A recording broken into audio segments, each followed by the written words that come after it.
WFYI podcasts are brought to you by Visit Bloomington. Bloomington, Indiana is home to a wide range of live music events and venues. More info on upcoming performances at musicbloomington.com. This is WFYI News Now. It's December 5th, and I'm Darian Benson. Later in the show, a state reporter looks into how landlords are held accountable when they have a nonprofit or charitable status. You might drive by an apartment complex and think that it looks pretty decent from the outside, and you take a step inside and it's like you've just stepped into a war zone. That's coming up. But first, these headlines. The Indianapolis City-County Council held its final meeting of the year Monday night. Jill Sheridan reports the council passed a number of significant measures. A proposal to set up a new economic enhancement district that will impose a fee on downtown property owners in the Mile Square passed the council.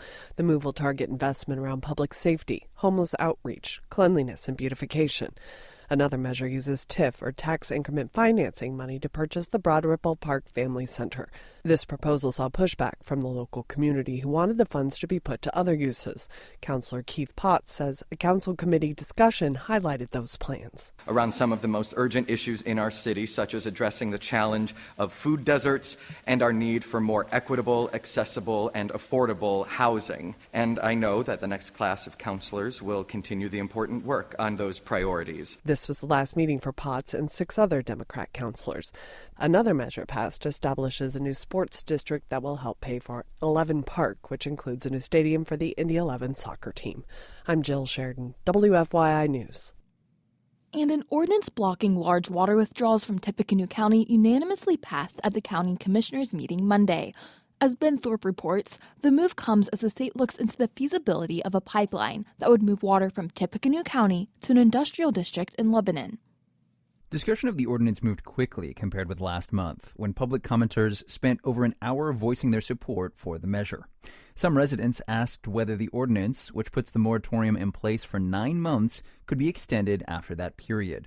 Tippecanoe County Commissioner Tom Murtaugh said the 9-month halt was intended to end after lawmakers passed water protections out of the next legislative session. Unfortunately, the day after we passed this on first reading, we got news from leadership out of the State House that they didn't intend to address water issues.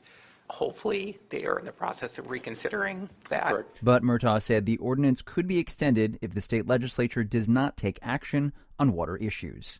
I'm Ben Thorpe. Police arrested 21 men in Johnson County for child sex solicitation, part of a 3-day sting operation in late November. It was led by the Johnson County Sheriff's Office and several other police departments in the state. Damian Catt is the investigations commander for the Sheriff's Office. He says the men were arrested while meeting with who they believed to be a 14 or 15-year-old child. A lot of these people you'd never guess. They live, I would imagine, what appears to be a normal life to most people and neighbors and family members. Since law enforcement began child solicitation stings in 2019, they have arrested 100 people from 6 different stings.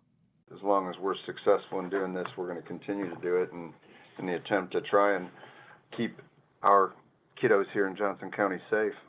A previous operation in April led to the arrest of 32 people. And the Civically Indiana project from Indiana Public Broadcasting answers your questions about the how and why of Indiana state government. This time, a listener asks, how are landlords in the state held accountable when they have nonprofit or charitable status?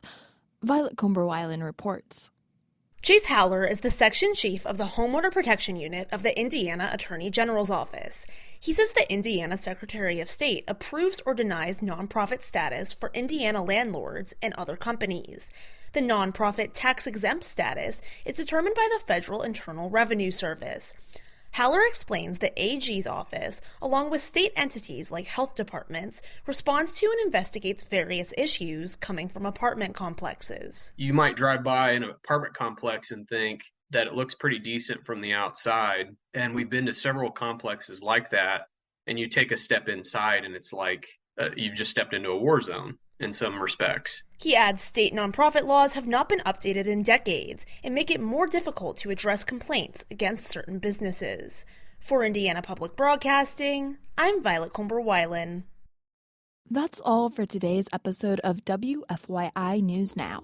Our podcast is produced by the following people who live in your community: Aubriana Heron, Drew Dodlin, Kendall Antron, who composed the music for this podcast, and me, Darian Benson. Our news director is Sarah Neal Estes. If you liked today's episode, remember to subscribe and share. And follow WFYI on Instagram, Facebook, and YouTube to check in on our newsroom throughout the day. Thanks for listening. We'll be back tomorrow. WFYI podcasts are brought to you by Visit Bloomington. Bloomington, Indiana is home to a wide range of live music events and venues. More info on upcoming performances at musicbloomington.com.